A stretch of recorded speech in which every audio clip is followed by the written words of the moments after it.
Hello, everybody. Good evening, good afternoon. I guess there's no good morning. Most of the people around here. Welcome to, I guess I don't remember all the different groups. Maybe Kai, you can help me. I know we have Central Texas Consultants Network, Live Members Group, and the Houston, which Houston group? Which Live member. Live member, okay. And then what's the fourth one? Denver, and then Lone Star. Okay, so all of these groups of IEEE joint sponsor this meeting tonight. But for us here, I represent the Central Texas Consultants Network Group. So we promote the development of members' careers through professional and social networking, including publicizing members' skills and sharing potential professional opportunities, and supports the IEEE Central Texas section, which we are part of. The IEEE, as most of you know probably, is a large technical professional group with over 400,000 members in more than 160 countries. We have about 200 transactions and journals and magazines, and every year we have more than 1,800 conferences. I am Luis Basto. I'm the chair of the Central Texas Consultants Network Group. Jody Everett is the vice chair and treasurer. Bill Martino is the secretary. Kai here is the member at large, and so is Sergio. We do have some open positions, actually. We are looking for a program chair and a webmaster. If anyone knows anybody, including yourself, that are interested, please send us a note. And the website that you see there is our web page, which has the information on the monthly meetings as well as past meetings. And most of the meetings are now recorded, so you can actually watch them at your leisure. So it looks like your page did not turn, but that's okay. Oh, the page is not turned? Yeah, oh, that's okay. Yeah, let's go on. Yeah. Anyway, tonight's topic is 2020 investment market outlook, and I will now pass the baton back to Kai. Yeah, okay. So maybe I saw my page.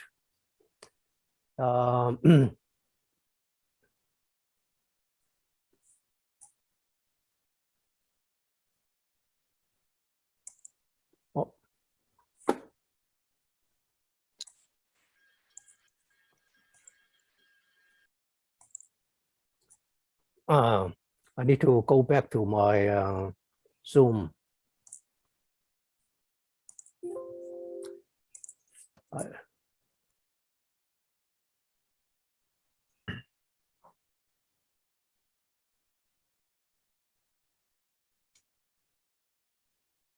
Can you see my slide?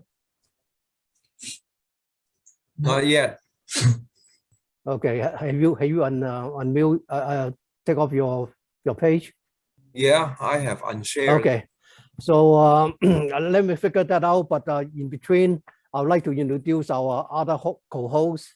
And I have Owen representing Denver, and Dr. Akujulabi representing Houston Live member, and Scott Atkinson representing Lone Star. Owen, please introduce Denver.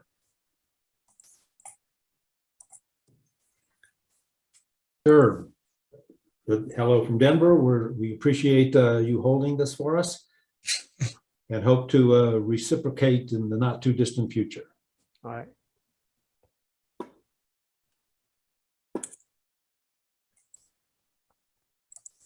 Okay, Kataten. Hi, Kai. Thanks for hosting this. And I'm Kajetana Kujobi, Houston LMAG. I have I'm the chair for the Houston LMAG. I have also here Robert, who is our treasurer. Robert, if you want to say a few things, that would be fine too. Well, I already did introduce myself, but in addition to working as an oil field electrical grunt for 45 years, I'm now the treasurer for the LMAG group in Houston for Gajutan. All Thank right, you. okay, thank you. Scott, please introduce Lone Star.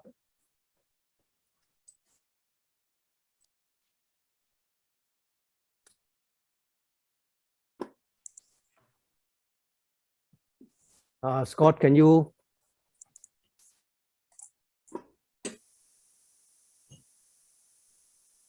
How about now? Okay, got it. Okay, I'm sorry. Have a headphone switch that I was flipping here. Yeah. Keep up the background noise. Anyway, I'm Scott Atkinson, and I'm chair of the Lone Star Section Life Members Affinity Group this year. Couldn't get anybody else to take it. And of course, I am past chair of the IEEE Life Members Committee. So if there's anything I can help in that regard, all you have to do is let me know. Thank you. And Okay, thank you. So let me try to share my screen and see if I can get it going. Okay.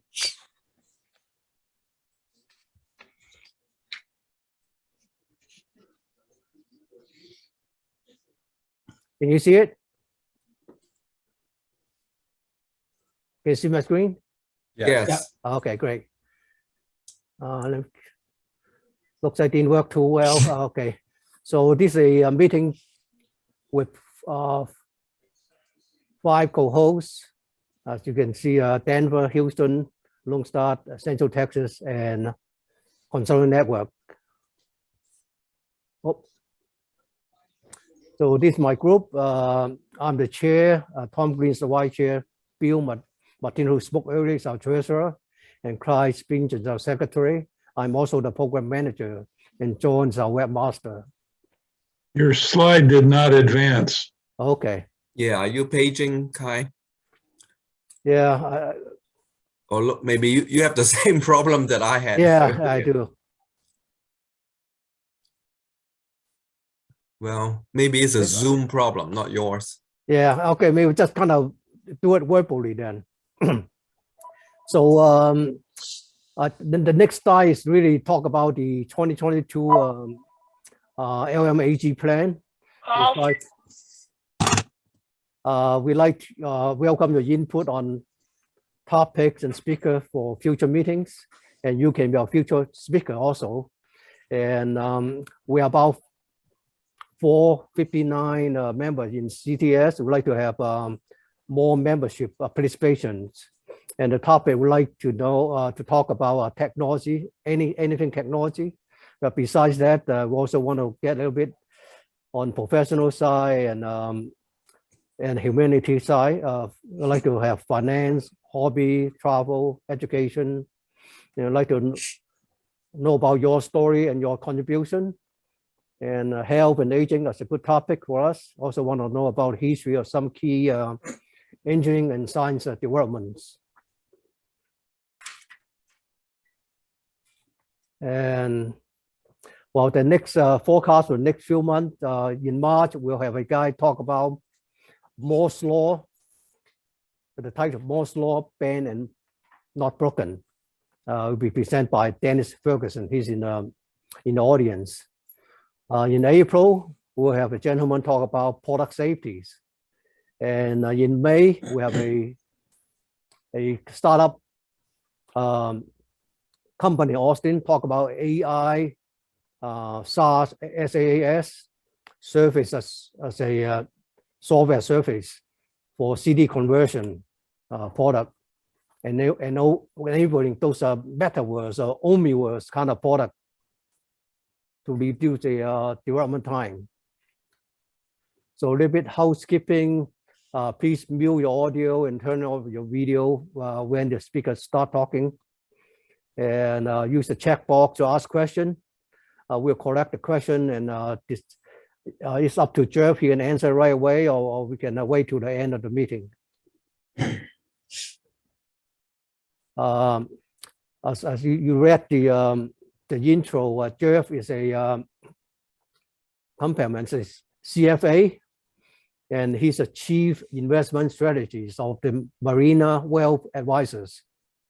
And he set the strategies and tactical allocation of portfolio for all the asset classes.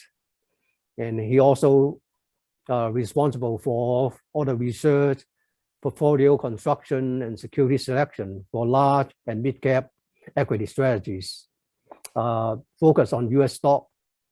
And he's a frequent speaker in the CNBC and Bloomberg TV networks. And he received an MBA from Northwestern U and BA from DePaul University. And I'm not going through the abstract. Probably you already know that we're a good year in 2021 due to whatever reason. And this year we started with potential inflation, excessive money supply, worker shortage, supply chain, and all kind of logistic issue, and makes it very complicated for the investors. So hopefully Jeff can give us some light on how we look at the market, how should we invest. So Jeff, please jump in and start. Okay, I'd like to introduce William to introduce the Marina team. So did you say you want me to introduce the Mariner team? William. William. Oh yeah, I'll be quick. Okay. So I partner, as Kai had mentioned, I'm a consultant for Charles Schwab. I work in all the different areas that, across the United States, and partner very closely with the Mariner team. They help a number of our clients with their investment strategies and planning strategies. And for this evening, we're lucky enough to have Jeff on the call. And like Kai said, he's a speaker on many national networks, very knowledgeable at the markets. And if y'all have any questions or thoughts about the presentation that we don't get to tonight, feel free to reach out to Kai. He has all of my contact information. I'm more than happy to introduce you to the Mariner team and have them answer any questions that you have. And with that, Jeff, go ahead. So, well, thanks a lot. We did this last year, and so we're back, and I'm going to share with you tonight. I'm actually going to, as we say, tag team or ham and egg it with a colleague of mine, Jonathan Weidler. We call him JP, one of the 7 members on our investment team, a CFA himself. And you'll find him to be an individual that he's a valuable asset from a portfolio management standpoint. And he's also the voice of the team as we work with other wealth advisors within the organization to really understand our strategies, be up to speed on our strategies, and to help transition portfolios that folks have maybe with other firms and they need some customization. So we're lucky to have JP with us tonight. And I know Gwen Felder, coordinated all this on our side. And so always it's wonderful to talk to Gwen Felder down in your area. Yep. So I'm going to let, I think, JP kind of lead us off. And let me tell you what the agenda is here tonight. It's to do a quick review of 2021, and kind of that will help set the table for where we think we are as we approach 2022, with a lot of items out there in the headlines that we can wring our hands around. And I will tell you that we are positive on the market this year, not as positive as we were last year. We were outrageously bullish as we kind of tried to bring to life what we thought would happen in 2021. We were saying strong double-digit returns last year, and they were even stronger than we thought. And I'm going to let JP talk about that. This year, we're expecting single-digit returns in the U.S., but positive. We'll talk about the issues that we think the market faces. We'll talk about the catalysts that we think. I think you need a big pan, or at least a medium pan. And then we'll lock it down with ideas and thoughts we have about positioning for this environment. So JP, I'm gonna, why don't you kind of lead us off and talk about last year and how that sets us up for this year? Yeah, absolutely. So can everyone see my screen? Did I share correctly here? 2021 year in review. I can see it, JP. Okay, cool. So thanks again for the opportunity to come out and speak with you guys. Hopefully you take at least one or two tidbits away to implement with your own portfolios, or maybe just something to give you to think about. When we did this last year, it was actually right after the big ice storm that happened, and so I know I have family down in Texas, and it was a trying time for them. So now we hopefully the weather's a little bit nicer for you all, and maybe if we get invited back next year, maybe Gwen can schedule a road show and we can come down and do something in person if you guys do stuff like that. So yeah, I'll kick it off. Year in review. I don't think it'll come as a surprise to anybody here how robust and kind of remarkable the returns were for the S&P 500 in 2021. You can see S&P 500 handedly outperformed both small cap and international indices, being both international developed and emerging market indexes. In this kind of path to 27% price appreciation in the S&P 500, the market actually marked and recorded 70 record highs throughout the year. And so it was just kind of like a straight up and to the right sort of path when it came to the index returns.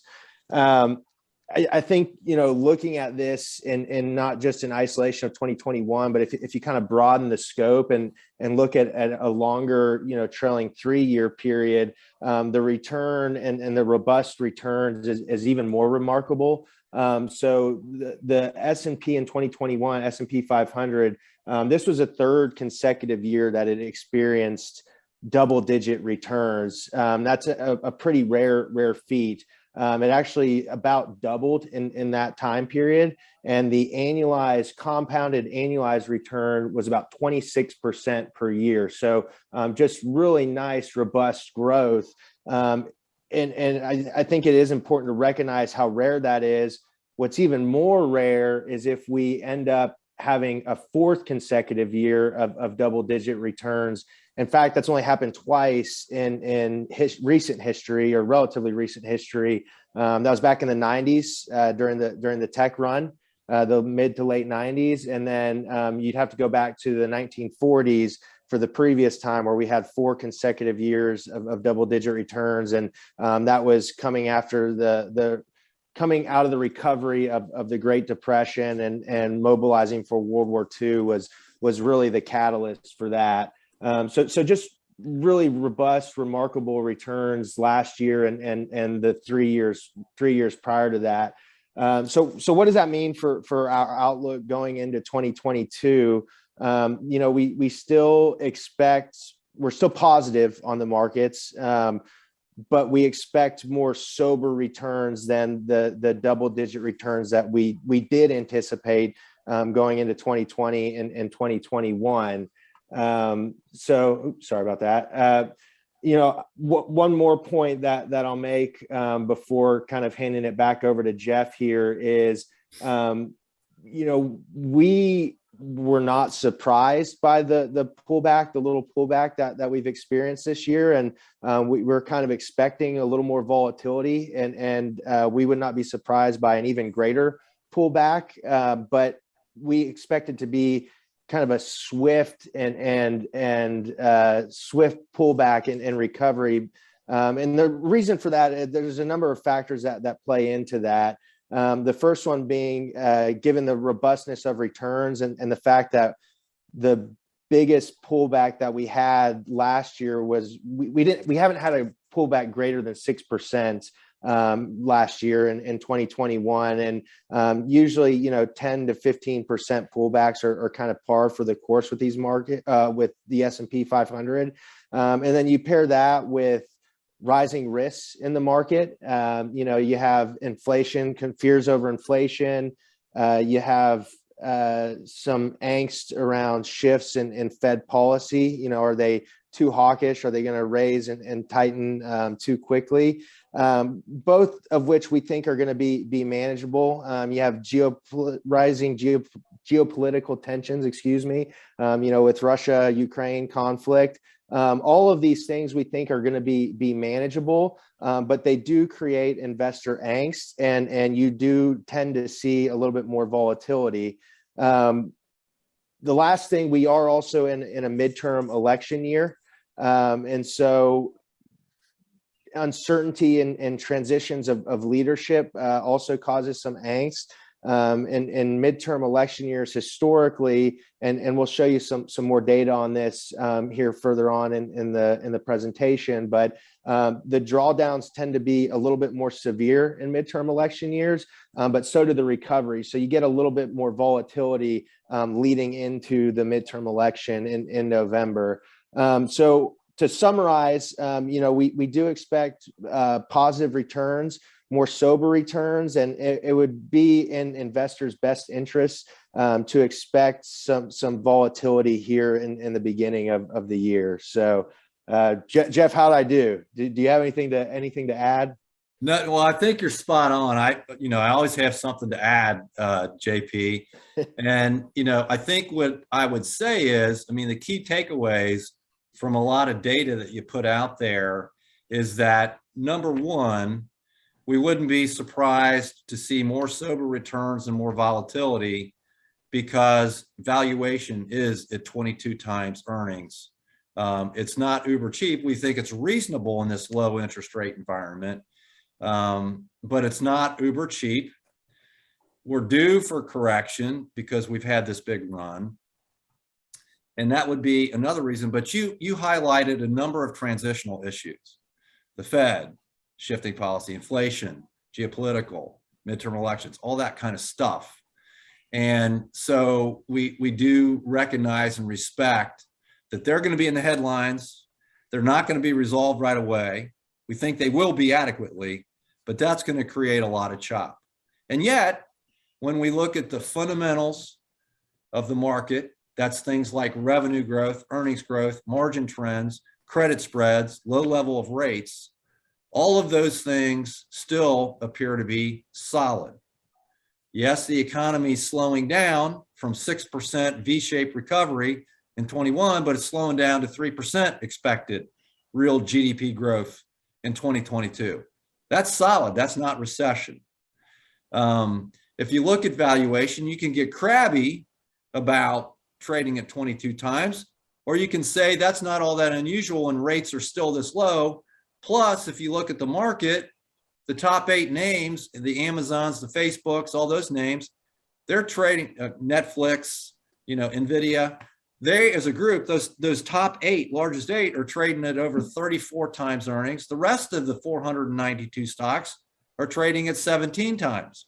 That's not outrageous. That's quite reasonable, actually, when you get double-digit expected growth in earnings.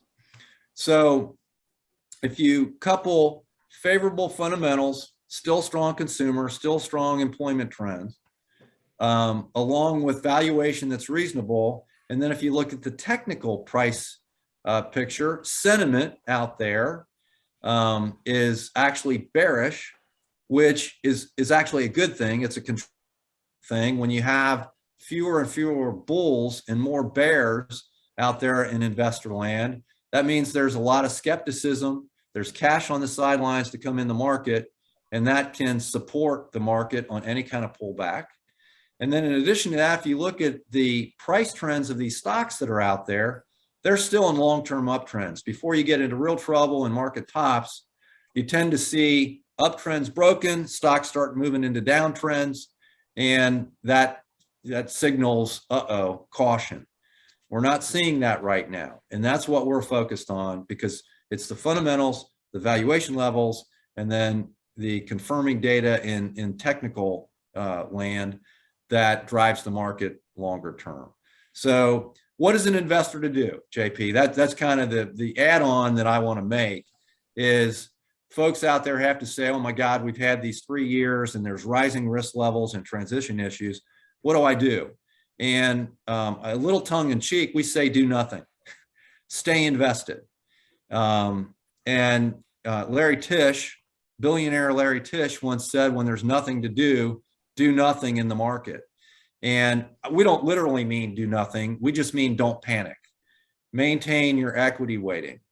Now, if you want to get a little more nuanced as a commercial before we go through our outlook, and we'll hit these other slides very efficiently. We spent a lot of time on this first slide, but you know, what we would say is 3 things. Steel up for an intra-year correction that could be 15 or 20%, but it should be short-lived, and don't freak out.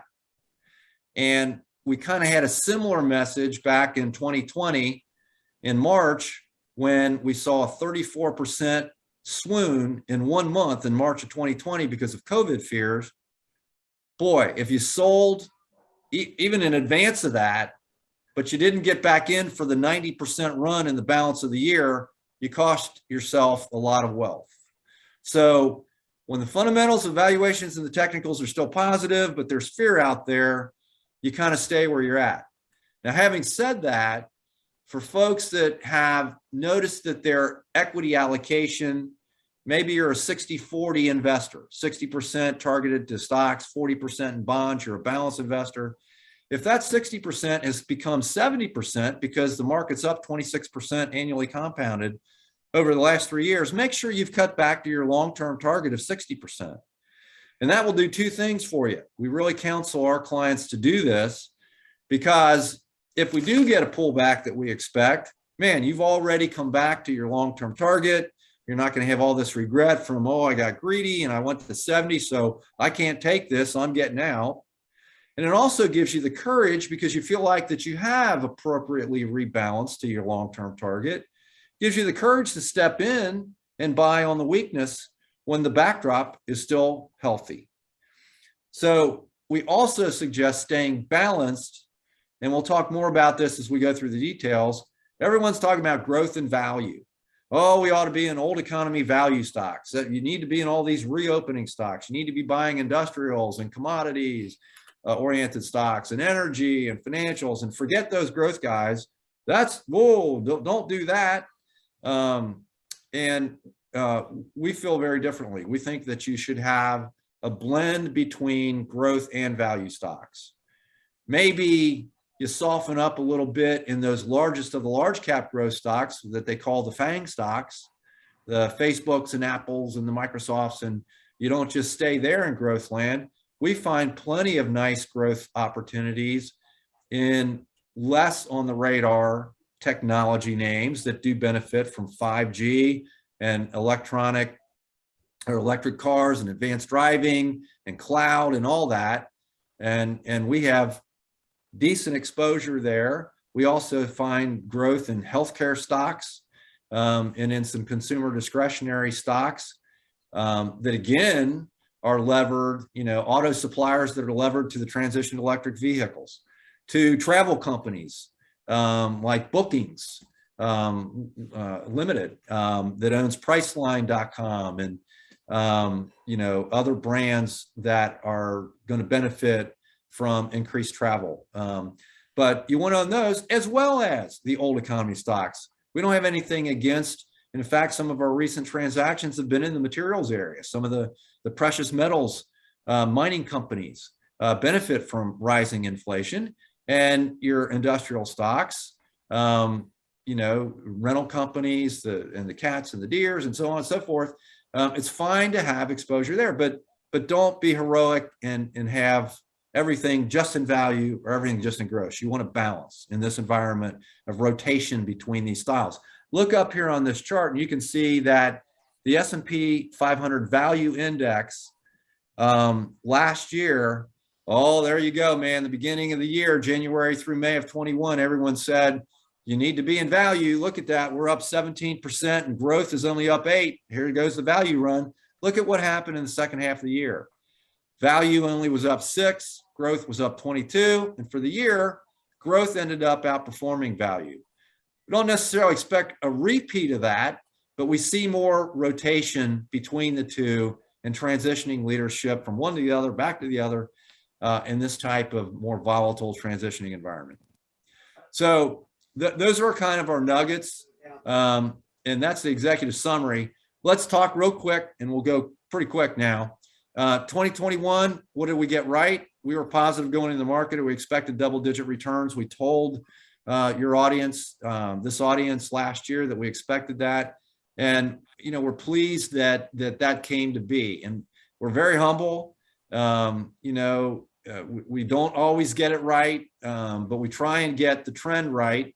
And we certainly have the past several years on that front. We look for a strong economic recovery. We got 6% GDP growth. We were more focused on domestic stocks versus international last year, and large over small. And that played out. This year, we think you need to be a little more diversified.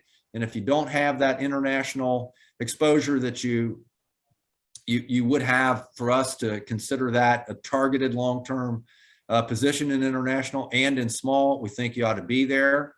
So less outperformance in just large cap domestic than we saw last year for sure. What we missed last year, and we don't want to apologize for this, I don't think, was just the absolute strength. We were looking for, you know, up somewhere in the mid-teens for the S&P 500 in terms of total return. It was up 28. But if you get the trend right and you have your client invested, that we think is the key. We did miss the fact, and this did hurt in some of our internal strategies. We thought growth would do well, but we did not see the massive strength that you saw in the FANG related stocks, the Facebooks, the Apples. We thought we'd do well, but not as well as they did do. And we were not heavily overweighted in some of those areas last year. So, you know, the yin and the yang, net, I think we did pretty well on our calls. So this year, what do we see? This is our prophecy, if you will. We published this. What do we expect in terms of returns in our base case for the S&P 500 next year? You can see in the green, we place a 60% probability that the S&P will hit 5,000 by the end of the year. And we're somewhere rotating in that 4,400, 4,500, you know, level in the S&P right now, which is down from 4,766 at the end of the year. So the price return that we're looking for from that 4,766 level as of 12/31, 2021, price return of 5% if we hit that 5,000 level in the S&P, 7% if you include the roughly 1.5% to 2% dividend that you get on S&P 500 constituents. So, you know, sober but not outrageously great returns. But we'll take that. You know, that is progress, if you will. We do think that there's a small 10% probability that we'll get double-digit returns from year end. The environment that describes both of these cases is up top here. We're looking for GDP growth of 3%. We're looking for the Federal Reserve to complete its QE unwind in the early part of this year, and then start hiking rates in March. And we think that there could be, you know, 4 to 5 rate hikes this year. So that's built in to our kind of scenario. And we do think that the 10-year Treasury could rise up to the 2.5% level in the 10-year Treasury. The surprise factor could be 3%. But in that environment, which is still steady growth in the economy, that would generate growth in earnings of around 9 to 10% in that environment.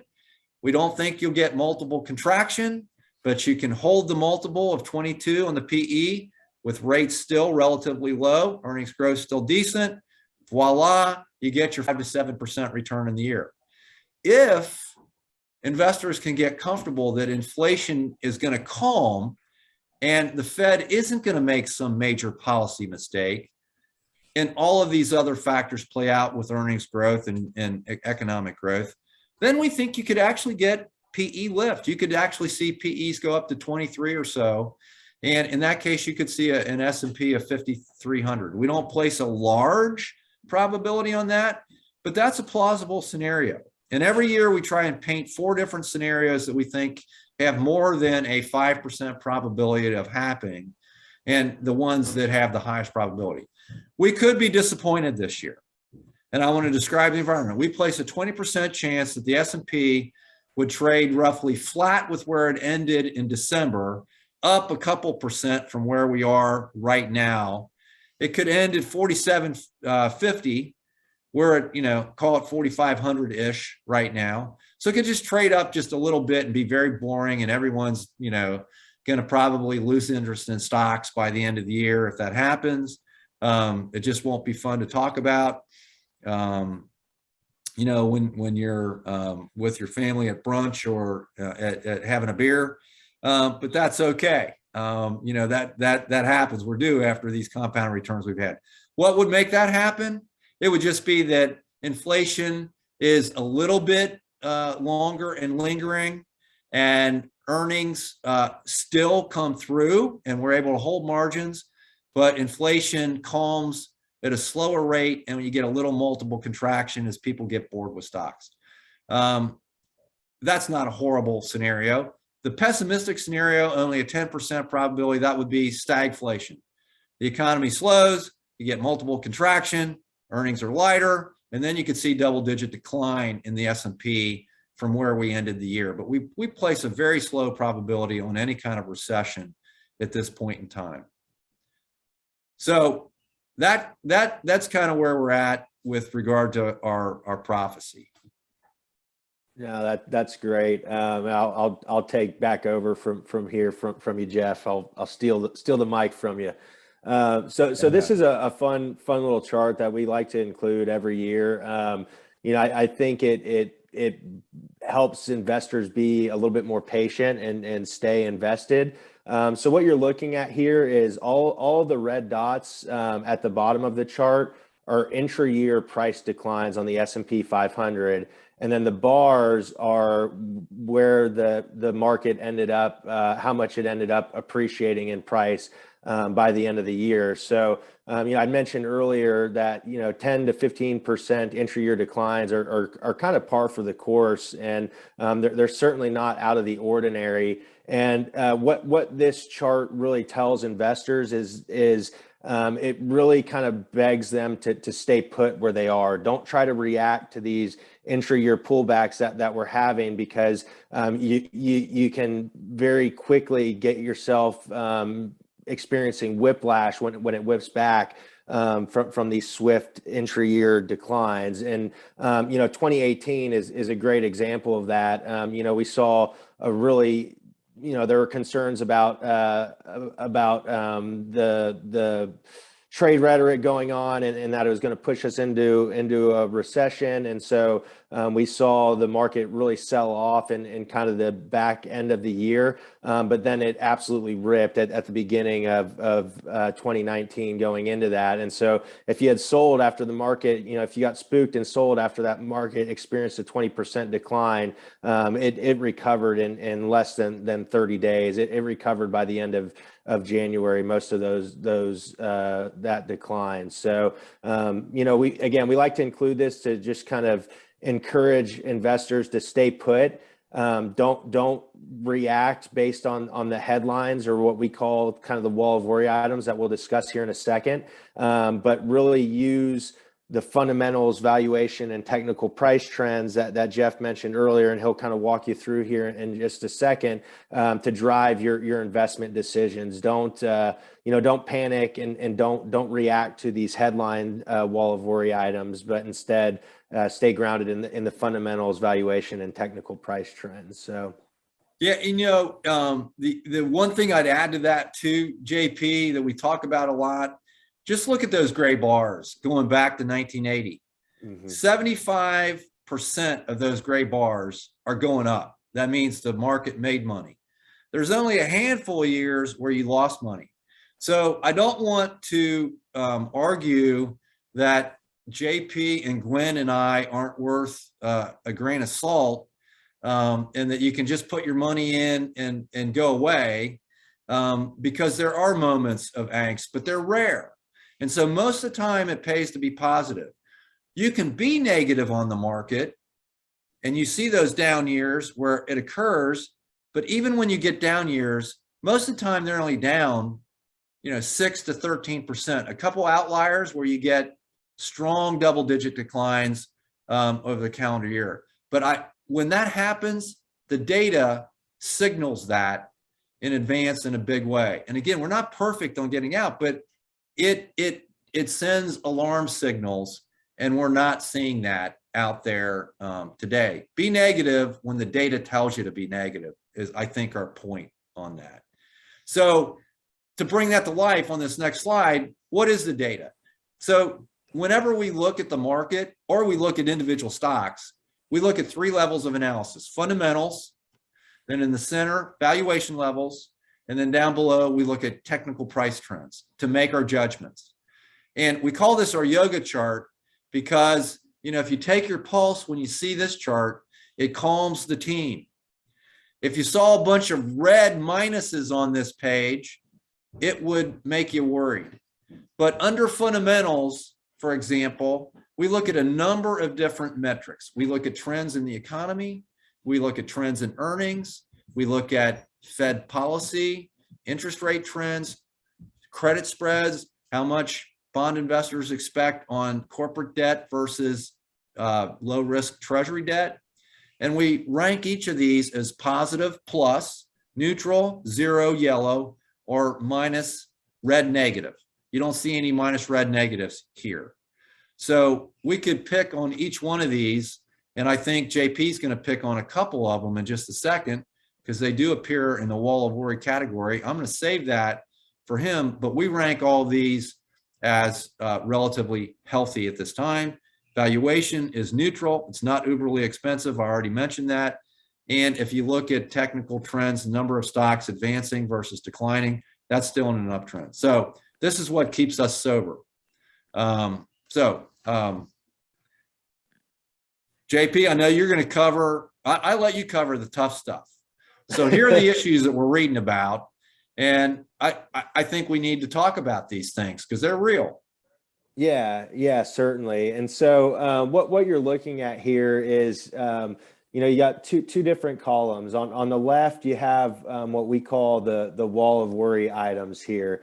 These tend to be, the headline items that you see that cause investor angst and tend to create these technical short corrections and sell-offs. And they're ever present, right? There's always a wall of worry. They move up and down in order of how much angst they're causing or anxiety they're calling and causing. Some may fall off and some may come back on, but it's an ever-present kind of rotating list of things that cause investor angst. And we'll go through some of them here and address them because it's certainly important to pay attention to them.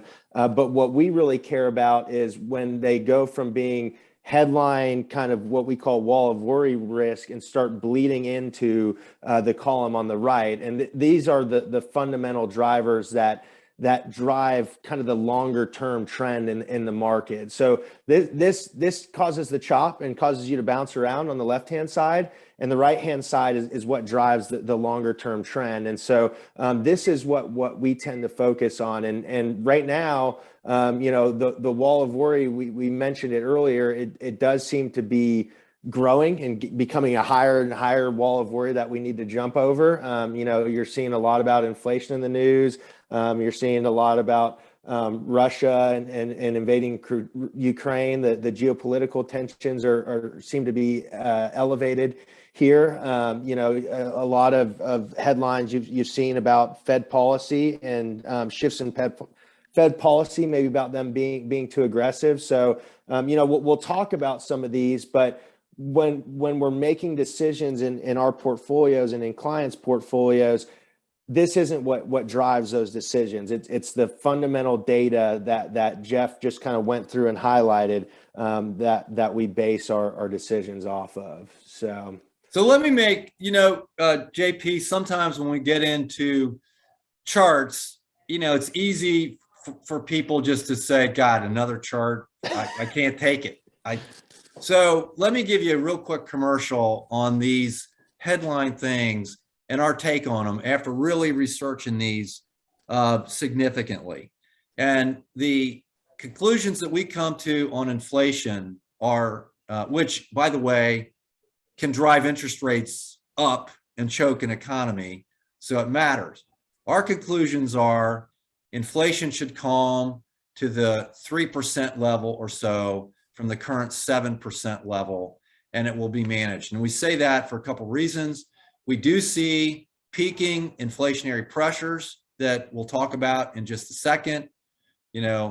Bottlenecks at ports, shipping rates, that kind of stuff. They're peaking and starting to come in. A lot of this stuff, they'll tell you that Jerome Powell was out to lunch talking about transitory, never use that word. It's become a bad word. And don't use the word or the phrase base effects. Well, you know what? A lot of this stuff is base effects. More than half of CPI is because autos and used cars are coming up, because energy prices have significantly increased with geopolitical concerns, and they will be anniversaried, and that will become a tailwind rather than a headwind when that is anniversaried. So it's not just myth and fiction that a lot of the inflation that we're seeing, particularly in the goods area with these supply chain bottlenecks, should ease. And we're seeing signs of that. And we're also seeing signs that inflationary expectations on the part of consumers is starting to come in. But we'll talk more about that in a second. On policy, the quick commercial on that is, yeah, the Fed's hiking, but you know what? It's hiking to normal. It's abnormal to be at 0% real rates or 0% Fed funds rate. The market doesn't think we'll see, even if we get 5 hikes, we won't even see 2% Fed funds rate until the end of 2023. If inflation's 2 or 3 by then, and Fed funds is 2, that's a 0 real interest rate. That's still cheap money. That's still accommodative, and the stock market can do just great in an environment like that. And yes, we're seeing peaking economic data. GDP growth is not going to be 6% this year, but it's not going from 6% to 0 or negative. It's going from 6 to 3. And that's actually very comfortable economic growth. So each of these, we think that's an example they can be managed. I do think we need to spend a fair amount of time on a couple of these, which we will. And I think that's where you were going with this, JP, on inflation. So this slide just makes it clear that, boy, is this ever a headline issue. In CBS News polls that were recently taken, the respondents ranked inflation as the #1 concern. 84% said that's why they view the economy as scary right now. And if you look at the USA Today poll over there, this is really wacky. We haven't seen this in a long, long time. Inflation is more concerning than unemployment. So it's an issue that is going to cause investor angst, and it's going to get the Fed's attention, and the Fed's going to have to talk about it. And there is some gamesmanship that's going on out there as they talk about this. And I'm going to have to plug my PC in. So bear with me just for a second.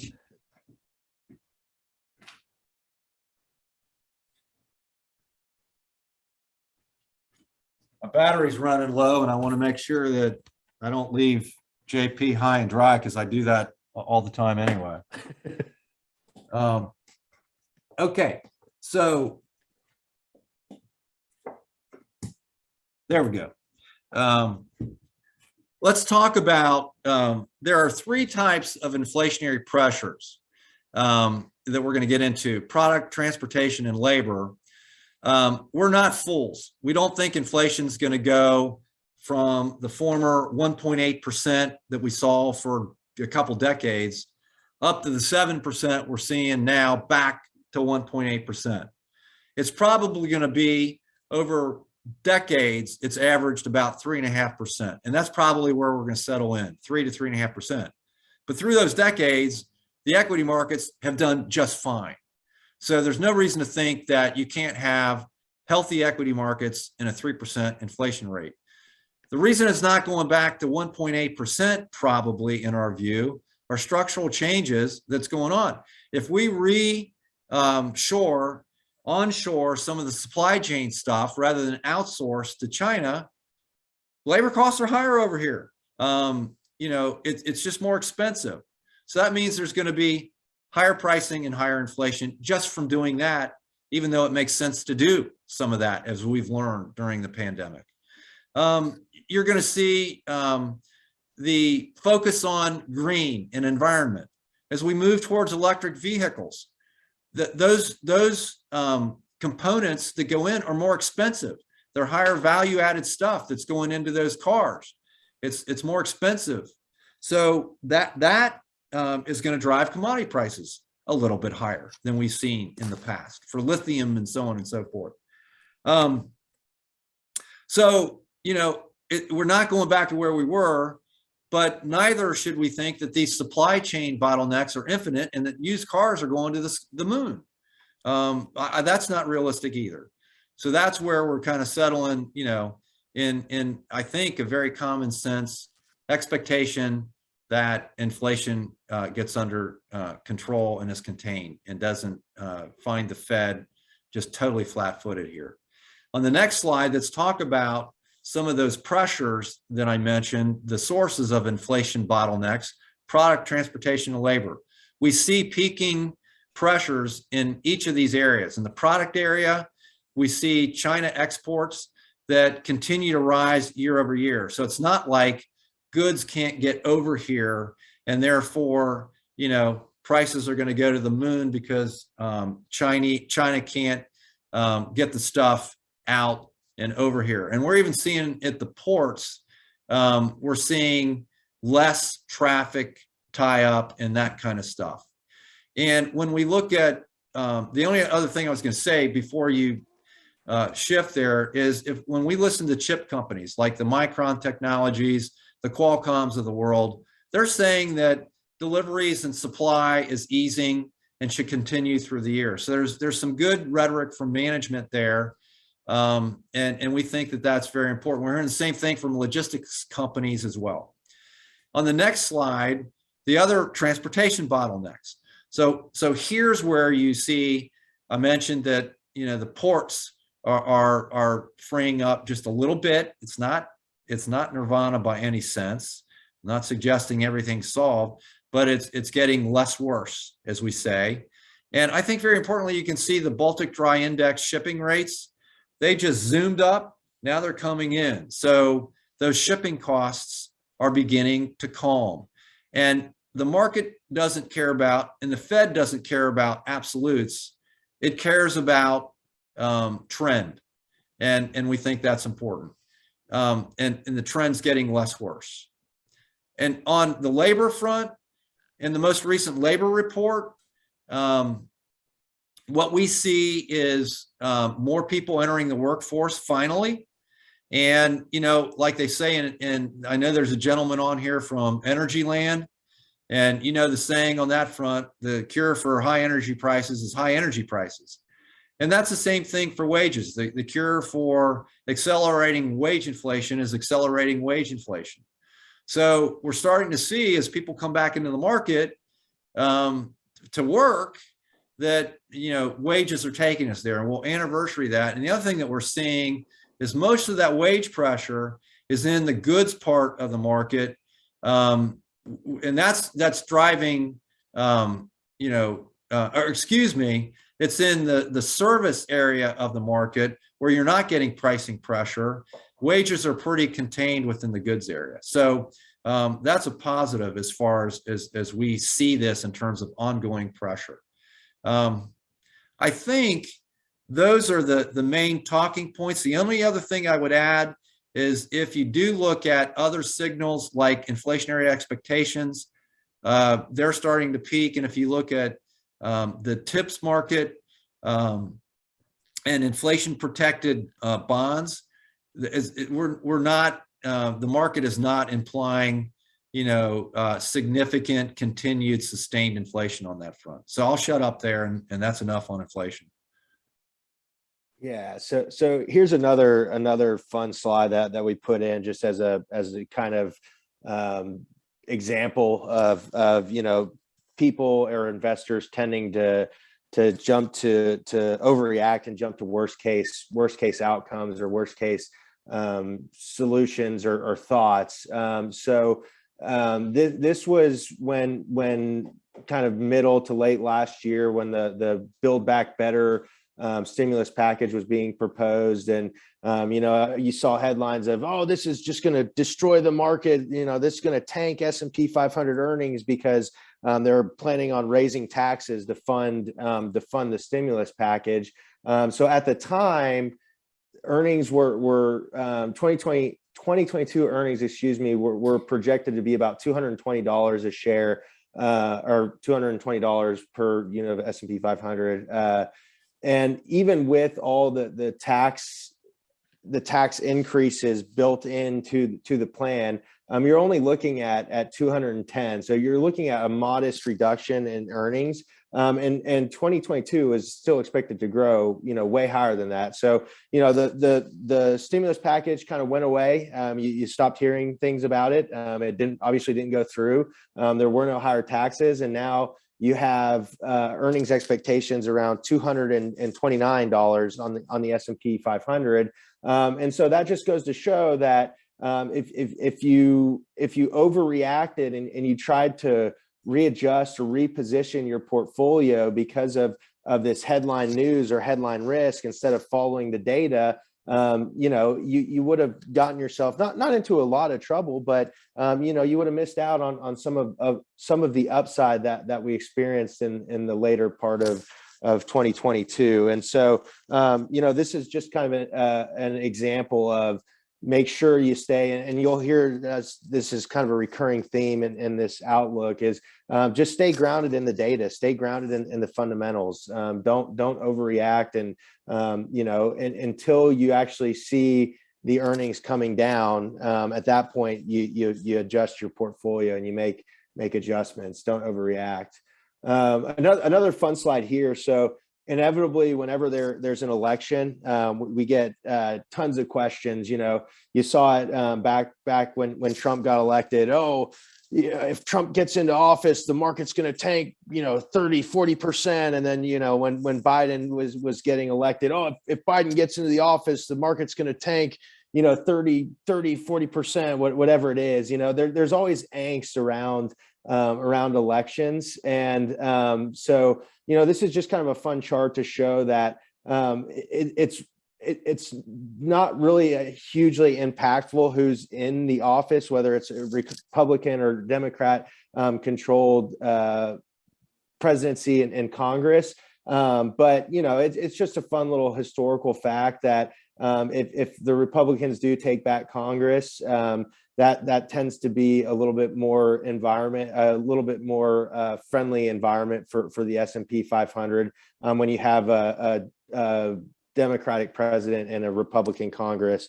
The biggest, the kind of best returns are what you see is when you have complete gridlock, and that's different houses, different parties in the Senate and the House, and then a different party in the presidency as well. So for what it's worth, there's the historical data for you. So no need to freak out if the Republicans take back Congress. It might actually be better for investors in the market like gridlock. So here's again another kind of fun chart. It has a little bit more teeth than the last one, and this has to do with the midterm elections. So what you see is investors tend to get nervous in midterm election years. and you start to see more volatility. So this chart on the left here shows that in midterm election years, the drawdowns tend to be a little bit more severe, but then you also get more severe recoveries on the backside of that as well. And then this chart is a neat little chart, the chart on the right here. And what that shows you is that in midterm election years, you tend to get quite a bit of volatility and bouncing around because there is that uncertainty. And then after the midterm election, it doesn't matter who wins, you know, who wins the election. You tend to see the market, because there is more clarity and more certainty, tends to have a nice little rebound and again accelerate after the midterm election. So I think that's the fun stuff, on policy, which, we don't even need to get into geopolitics. Any portfolio manager tells you that he knows what Putin is thinking is just lying to you. We don't build portfolios around geopolitical risks. Again, we look for, will it affect energy prices or interest rates to the point that it chokes the economy? And we don't see that happening.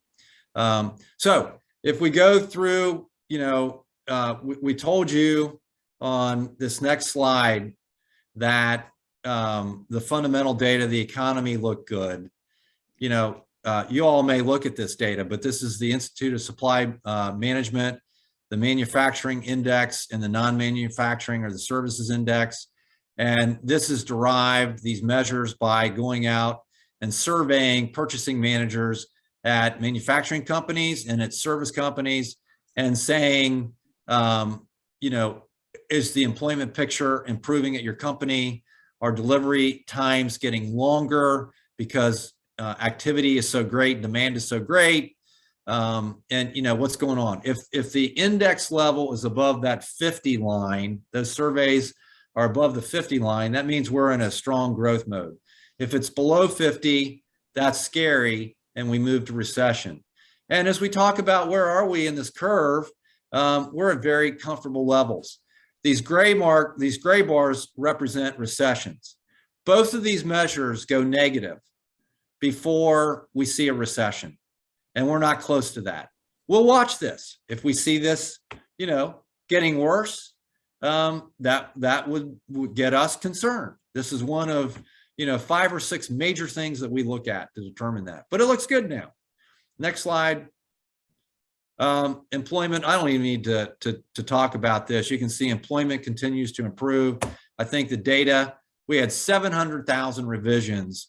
When we got the data that said we created 467,000 new jobs in the month of January, there were 700,000 revisions for the prior 2 months. So, this just continues to be strong. Unemployment claims are good. This means the consumer remains, he's got healthy balances from prior. It was stimulus and all kinds of programs to get us through the pandemic, and now it's employment. So this is good. Next slide. Earnings growth. Look in the center, S&P 500 earnings growth. This is what folks expect. 9.2% growth in earnings. About the same as the expectations if you would have asked people, the experts, the analysts back in September 30. So that's decent earnings growth. And if rates don't skyrocket and multiples on the market don't shrink, that's about the kind of returns we're expecting in the market. So that's good news. And then what about margins? Everyone's, crabby about margins. Oh, they're going to fall. They're going to fall. You got rising wages. That's going to crimp margins. Labor productivity is very strong right now. Unit labor costs, or real costs of labor, are pretty well contained. And so therefore companies are able to maintain margins at these peak levels that you see on this slide. We look for this too, to say, is inflation really damaging, and are we in this mean wage price spiral? So we'll continue to look at that, but right now we're okay. Next slide. I'll just point out over here, credit spreads, the yield that companies have to pay on their corporate debt versus the yield that you get on government debt is very tight. And you see the recession in 08, 09, look at how those yields just bust out to the upside. That is not happening right now. And JP and I will be the first to tell you that bond investors are way smarter than stock investors. They have a much harder job to battle it out for basis points of return. So this is something that we monitor pretty closely to judge whether or not there's cracks in the economy. And right now it's not signaling that in any way.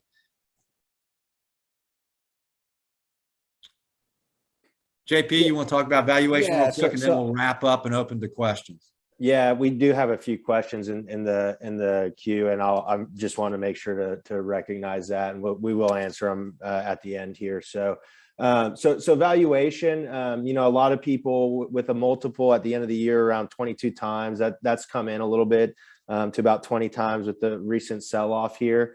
But people are saying, oh, you know, 20 times, 22 times. You know, on an absolute basis, that's an expensive market, and you know, they're comparing it back to you know, the tech boom back in the early 2000s. And so what we do here in this chart is we take the S&P 500 earnings yield, so that's just the price to earnings multiple, and then inverted, so the earnings divided by the price.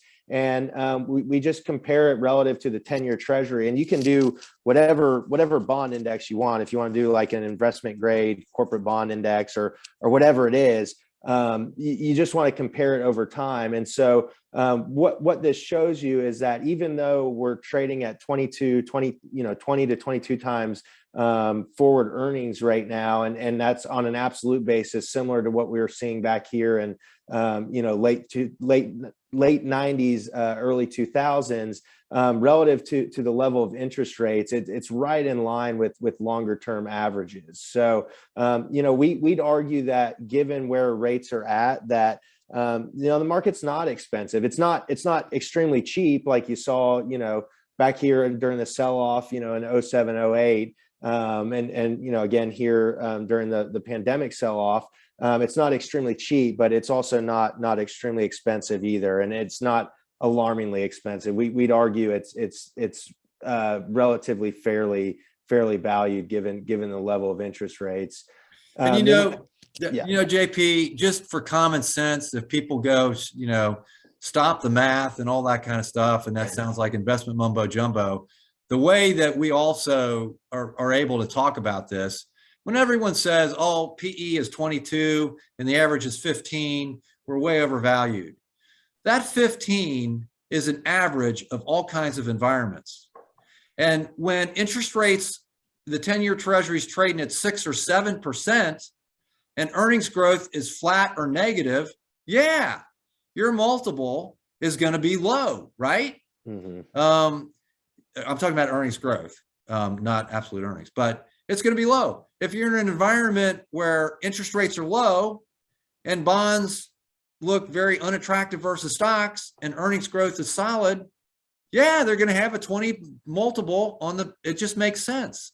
So know your environment to know what kind of PE, you know, is deserved. And that's that's a more simplistic way maybe of talking about this.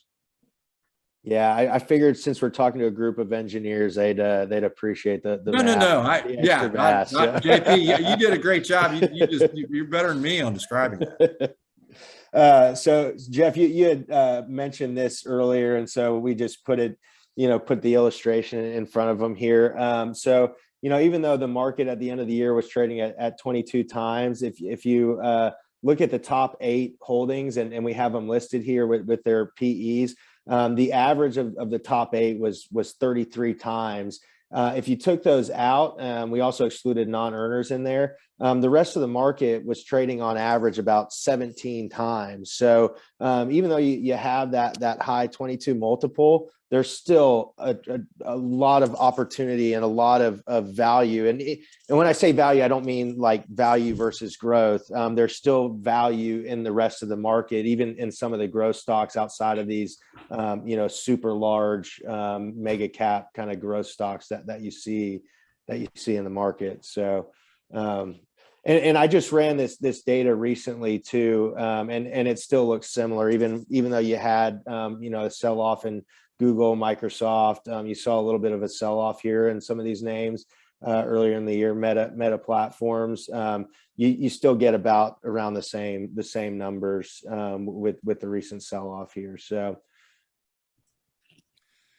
Yeah, and then I'll just lock it down on the technical price trends. We do look at, what the charts are telling us, and I'm going to focus the one on the right, the number of stocks advancing versus declining. Before real market tops, the number of stocks declining versus advancing. This really starts to roll over, and more stocks are declining versus it advancing. We're still in a longer term uptrend here. What you hate to see is for the index to keep going higher, the S&P 500 to keep going higher while the advanced decline line is falling. And that's not what's happening right now. We're kind of stalling out on the S&P 500, and yet advanced decline line is holding its own. So again, this is not a signal of concern. And then finally, and we'll close it down because I know we want to get these questions. I'm going to just fly through this other stuff, JP. Okay. Balance is the key here. And I'm not going to go, you see that there's all this discussion about value versus growth. And going back to 92, you can see where each style goes through. It tends to go through long periods of outperformance. When the line's moving down, value's outperforming growth stocks. When the line's moving up, growth is outperforming value.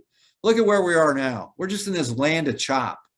And if you would have taken the head fake, as I demonstrated earlier in 21 and said, oh my God, here we go, value's outperforming growth. No, I don't think so. All of a sudden, growth made the comeback. So we think that there's logic for this. You've got great secular drivers. Their data centers aren't going away. Cloud's not going away. 5G's not going away. The transition to electric vehicles is not going away. Innovation is there. People are talking. I heard JP and I would like to listen to your presentations on what were the two things, Moore's Law and metaverse. Yeah. Wow. Can we listen in on that? That's interesting, isn't it? That you got two speakers that are talking about that. That's a real thing. And yet we also recognize that the energy market fossil fuels aren't going away either just because we're going to electric vehicles. We need fossil fuels and they pay great dividends. So right now we think there's this yin and yang between the two with no clear trend, and you want to own both. And then we think you ought to have balance with large and small cap stocks. I think we have a recommendation that small and mid cap should be somewhere in the neighborhood of 5% of a equity portfolio. International should be somewhere in the 25% area. And then that means that 70% would be large and mid cap. So that's true, but small cap stocks, the reason why we think if you don't have 5% in them, you might want to have 5% of your portfolio in small cap. It's the only asset class in equity land that outperforms inflation in each and every decade. You do have strong pricing power, and it does react to strong demand in the US in periods where the Fed is hiking because of that strong demand. So stay tuned on that, but we would have exposure there, and it's cheap. It's at a huge discount. Normally to where it normally trades, it's normally trading at a 38% premium, and we're well below that at this point in time. And then finally, we've been kind of naysayers. I would say that we've been less than excited about international for a while. We think you ought to be exposed to that because you can never make perfect calls. And there is diversification. For example, international, the developed market international, which is Europe, Australia, and the Far East, that index called IFA is way more weighted in financials and industrials and energy than the S&P 500. So if you do want value exposure and exposure to these industrials and old economy stocks and financials and energy, EFA is a great way to get it. And it is relatively attractively valued. This chart shows you the multiple discount. Right now, it's trading 6.89 multiples below the multiple of the S&P 500. So that means that if the S&P is at 21, the multiple of EFA is 21 minus, we'll call it -7, not -6.8, is 14. And I didn't get my calculator out to do that, so JP will check the math. But you know, that is cheaper than it's been. So we think there are reasons that you want to make sure that, you know, you're at that kind of 20-25% international exposure. I'm going to just lock it down right there and go to questions. Okay. So, you know, I don't know if you guys want me to moderate the questions in here or ask the questions in here, or Kai, if you wanted to, but we do have a few questions in here. You want me just to go through them? Yeah, please do. Okay. So I'm gonna Bahram, I'll ask your questions. One gentleman left like 10 questions in here, so I'll get to some of the shorter ones first, and then we can come back to those. So we have a question about crypto. How much of our portfolio should we invest in crypto? So I don't know, Jeff, if you wanna just touch on crypto real quick here and our views. Yeah, you know, we've been very careful in how we've evolved in providing our clients with, you know, access to crypto, and have been very thoughtful in the way that we do it. And if you go back 4 or 5 years, you had very few players in crypto. You had sketchy partners out there that would complete trade execution for you. And you had some bad players involved. And, you know, to give you an idea of how big it was, how illiquid it was, you know, Apple is a $3 trillion firm. Back then, crypto was something like, you know, $500 billion max, you know, kind of, it wasn't even as large as Apple, you know, was back then. So very illiquid, 1 or 2 trades could really move it in wild swings. And that's changed for the better. What's not changed yet completely, it's not a store of value, it's not a currency, it's a speculative asset class and investment that we think is appropriate for folks more sophisticated perhaps, that can afford to lose money in a very volatile asset that's not a store of value, it's not a medium of exchange. We're not going and buying ties yet and paying for at McDonald's in Bitcoin.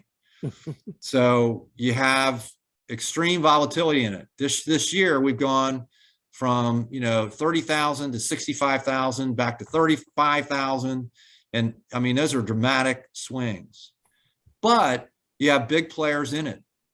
Elon Musk and other, you know, large institutional investors are in there. So you have a more diversified investor group that trades in it, holds it. And you also have trading partners that you can have faith that they're not going to steal your Bitcoin and Ethereum. Mm-hmm. So through a partner of ours, Eaglebrook, through a trust structure, we offer, through a trust fund kind of structure, we offer the ability to invest in Bitcoin and Ethereum. And we think that's kind of the safest way to do that. We can provide access to actually trade in the currency directly, but we think that there's a better way to do that. And I guess the only other thing I would say on that front in terms of allocation, how much, we would start out at kind of the 1 to 2% level of your risk asset allocation. Be sure not to be more than 3 to 5, you know, is kind of a thought process on containing risk. So that's our thoughts on crypto. Yeah, I think that's a good summary of how we feel and how we view the space. So the next one is not the same vein, but a similar vein, and a question on inflation risk. Are gold stocks effective hedges against runaway inflation risk? So, yeah, you know, we definitely, it's funny, gold stocks can be a desert for decades. And we've had a couple periods where they've been wonderful, gold stocks and the commodity itself. Clearly the 70s, which was hyperinflation and commodities running to the moon and prime rate at 20%, you know, a very difficult market. And the 2000s, gold performed very well post the tech bubble. We had about a 7 or 8 year run of really attractive returns in gold. Again, unclear Federal Reserve policy, uncertainty in general, post 9/11, all that stuff. And so, yeah, we think that it is an effective hedge, and it tends to do well in those periods of rising policy uncertainty, rising shift in Fed and governmental policy that we're seeing, and potentially an accelerating inflationary environment. What we find particularly attractive right now, if rates are rising, we would rather own a gold mining company like a Newmont Mining that is benefiting from its not too distant acquisition or merger with Goldcorp, is seeing rising production rates in gold as it is ramping up at mines that were inefficient and are becoming more efficient, reducing costs and benefiting from a rising price of gold and rising margins and revenue and earnings growth. So you can get a 3% dividend yield-ish and a special dividend. So you get paid while you wait for the commodity to go up. And we think that's an attractive way to do it, but we've owned GLD as well, you know, and yeah, we do think that that is one way to benefit. We also have exposure to mining companies that are more diversified in industrial metals. And we think it's a good time to have some exposure there, not to be heroic, but to have some exposure there. We didn't have that until a little bit ago. And we've also gotten exposure to some industrial companies that will benefit from pricing power in the capital equipment market given rising commodity prices and strong demand. So those are our thoughts there. Yeah, that's good. So we got a list of questions from one of the people here. And I think I'll actually go to the last one because it's probably the easiest one to address. And you and I were just talking about this the other day, Jeff. So the question is how many of those small cap stocks in the 1930s are remaining in 2022? So, you know, I don't think we have an answer necessarily to that, but I think this goes back to what we were discussing the other day and where we prefer to get our exposure in the small cap space. You know what I'm talking about? Yeah. Do I know what you're talking about? Well, do you remember the conversation that we were having? Yeah, about the small cap stocks. Absolutely. Okay. I'm getting old, JP, but you know, I mean, I'm still lucid. And, okay. You know, yeah. I want to make sure you're picking up what I was putting down, Jeff. So, you didn't want me to have a moment. I understand. Yeah. No, I'm with you.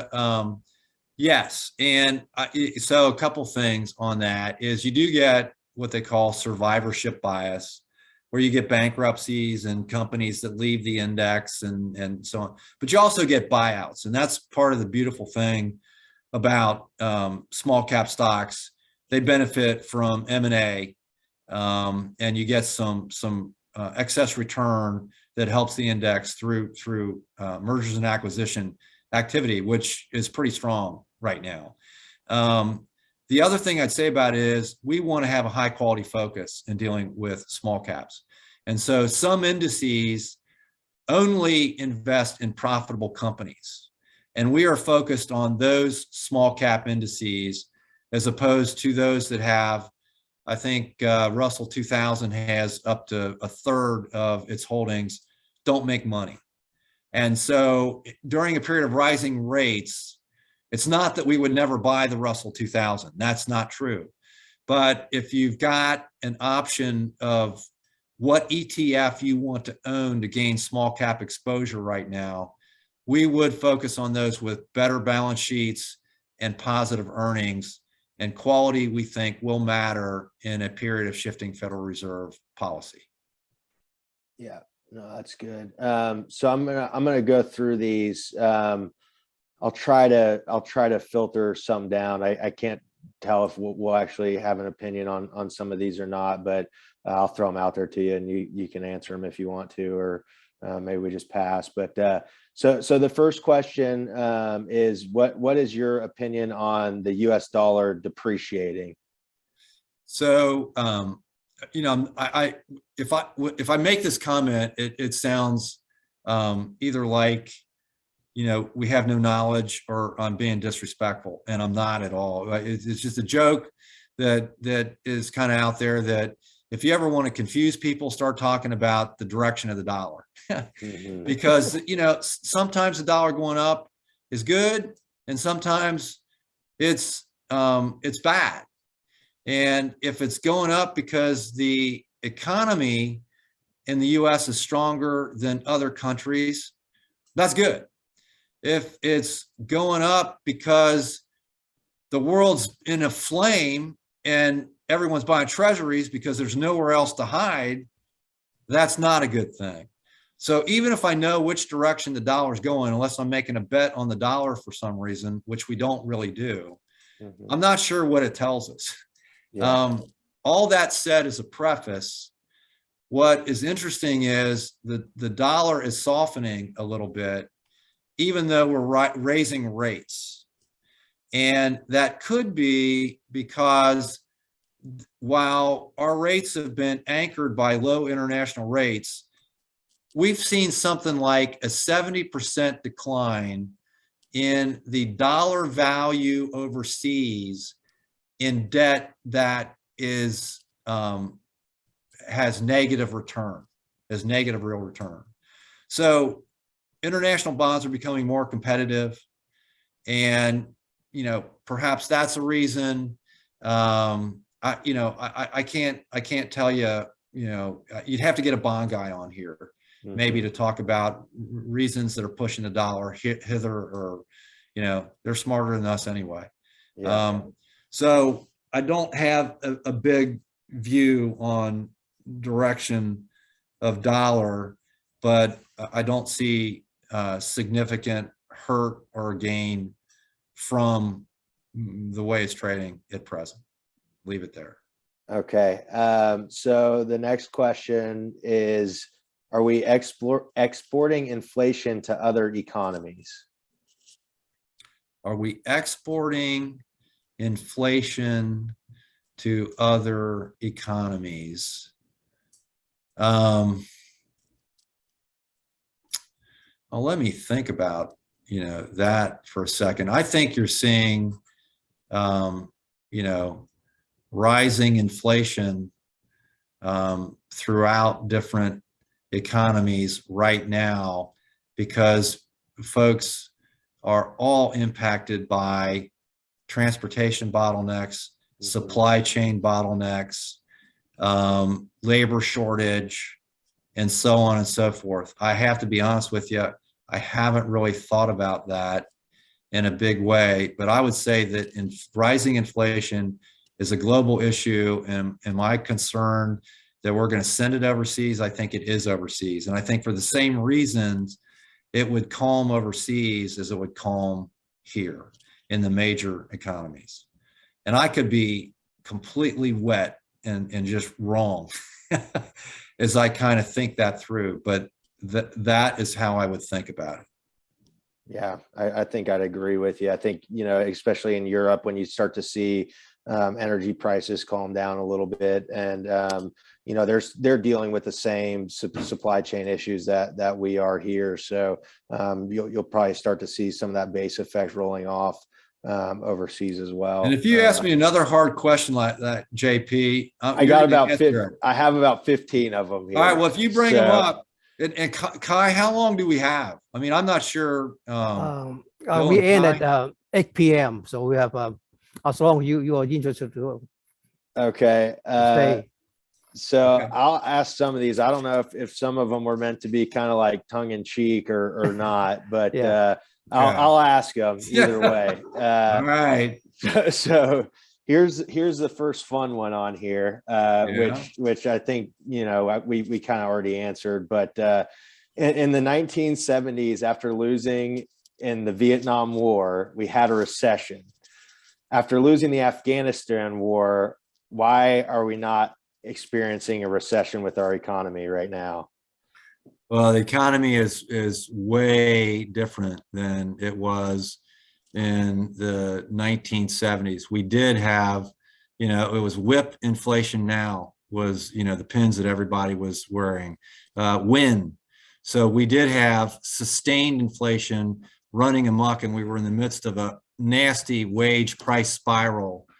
And you had unions, and this is not a negative comment on unions. A lot of times when I say something like that, you know, folks, it's just that unions were more powerful back then, and we had cost of living or COLA clauses in all those contracts, which perpetuated that cycle. And we had measures of inflationary expectations. Right now, inflationary expectations are starting to peak and roll over.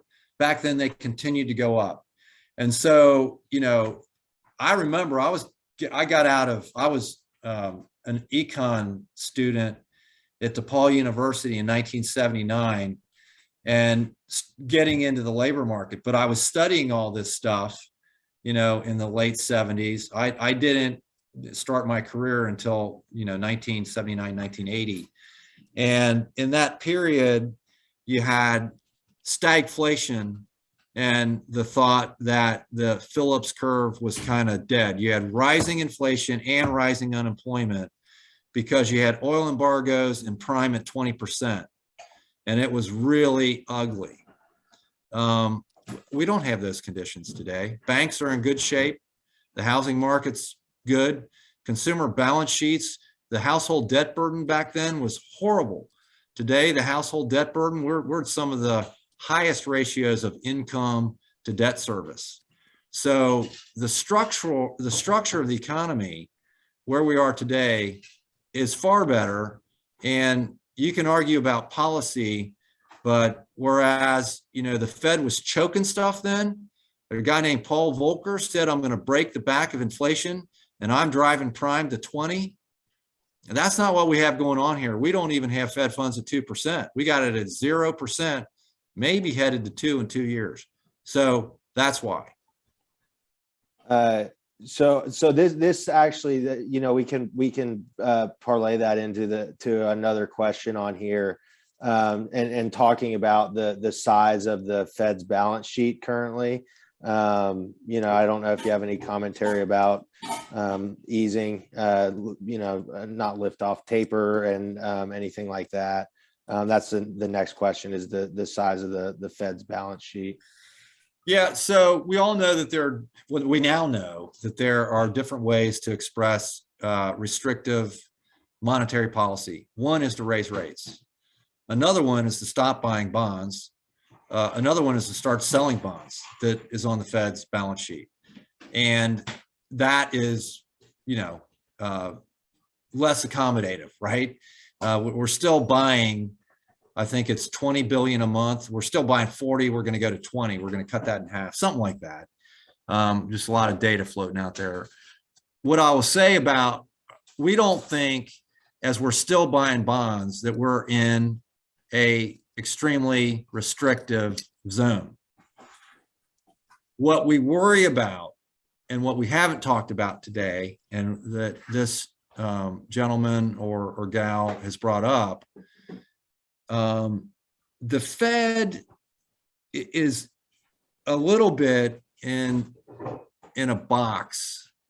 It's playing, we think, some policies or some spinning, if you will. It's talking hawkish. It's talking a tough game, because the world's worried about inflation and they don't want the world to worry about inflation. So they're kind of saying, man, guns a-blazing, we're going to maybe 1% that we hike, not 25 basis points. Yeah, I don't know, maybe we'll do it forever, is kind of what they're saying right now. And by the way, we may start this quantitative tightening, and they've got guys like Bullard and other Fed governors out there talking like this. What's interesting is the Fed funds market is saying Fed fund options or futures are saying, we think rates will be hiked up to the 1.75% level by the end of this year, from 0 to 175. So Fed funds are going up 175 basis points, but then the Fed is done. Maybe 25 basis points in 23. So all the market is doing is front loading that. So they're saying it's going to happen earlier. That's still a very accommodative market, even if you're starting to shrink the balance sheet. What we worry about is that inflation does get out of control, or the Fed really does start drinking its own Kool-Aid and feels like, man, we got to slam the brakes on hard and we're going to shrink this balance sheet and we're really going to scorch the earth here. That's a bad scenario. I don't think that's going to happen. But it's that that scenario that I showed, base case 60% good things, 10% not good things, double-digit declines. If we start sensing that the Fed is increasingly doing that, that's not good. And it's not good if they aggressively shrink the balance sheet. Too quick, too soon. Yeah, that was good. So you already addressed cryptocurrency. Do you have any thoughts on if war creates a better economy? Well, it did in World War II. Yeah. But we were coming out of, a horrible time where we were in a world depression. No, I don't think war is something that is an aid to the economy. I think what you do is you transfer activity from other productive sectors to something that's kind of scary. And you create a lot of angst. I will go back to this though. In World War II, the market did very well from 1942 to 1947 as Hitler was having some success marching through Europe in those early years. And the reason it was because we did have decent levels of activity. So you're not doomed to horrible stock market returns, but I don't think it's a plus either. It just created back then activity when there was none. We've got good activity now, and gee, wouldn't it be a shame to see it transferred from some either green technologies to war, or I'd even argue, I'm 63, 64. I like to eat out and go to movies and see some good football games when the Bengals are competitive. I'd hate that to shift to guns and missiles. So that's my answer. That's great. We already discussed supply chain issues. I think we've kind of beaten that to death here. Do you have an opinion on the war over Taiwan? I think it's, again, we do have, I will tell you, we have access to some of the best political analysts in the world, and partner with firms that really have some shrewd people.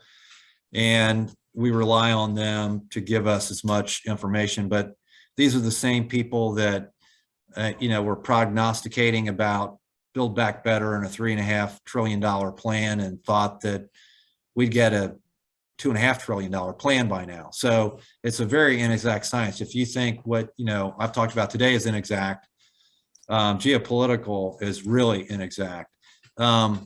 China is I think,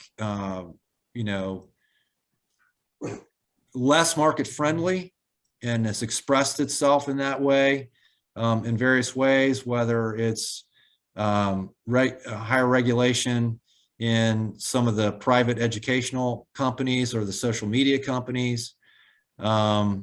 It appears that they are, as a prideful country, ramping up military strength and our ability to control the seas like we've done in the past. That's in transition like everything else. And I do think that whether you're looking at Hong Kong or you're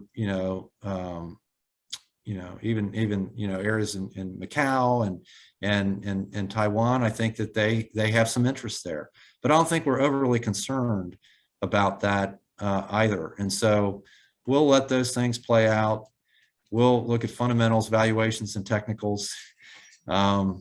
Maybe we see things resolved here in the Ukraine, and there are reasons to think that that does get resolved, but we'll just follow these things. And the market has shown an uncanny ability during periods of conflict and stress to do quite fine and resolve them in adequate economic fashion. So I guess that's where I'll leave it. Okay. So we're running out of time. Yes. And JP, I was going to say, just to respect everyone's time, Kai and everyone on the call, feel free to send questions my way so I can pass them on and work with the Mariner team. I work with them very closely. If you want to answer one more question, great, but we're getting close to the top of the hour, so we can wrap it up. Yes. Yeah. Please. Yeah. So you mentioned China. There's a question on here about the Evergrande failure. Yeah. So, a lot of people ask us about emerging markets, and China's 30% of the emerging market ETF that is so well known. And so you need to be aware. I think that the question is, will you have a hard landing in China? And what do you think about that? And I think a thing that is comforting is that as they've worked through that, you've seen some efforts to make sure there's plenty of financial liquidity, and you're seeing the central bank over there cut rates, and actually it's the one central bank in the world that's moving in the opposite direction to the rest of the world. And that gives us comfort. So yeah, stay on top of it. Back at the time when Evergrande came to rise to surface as an issue, we looked at the quantitative impact and how that would spill through and got a sense for what would happen. But if you look at currency, if you look at capital flow, and you look at central bank policy, we're comfortable that it's,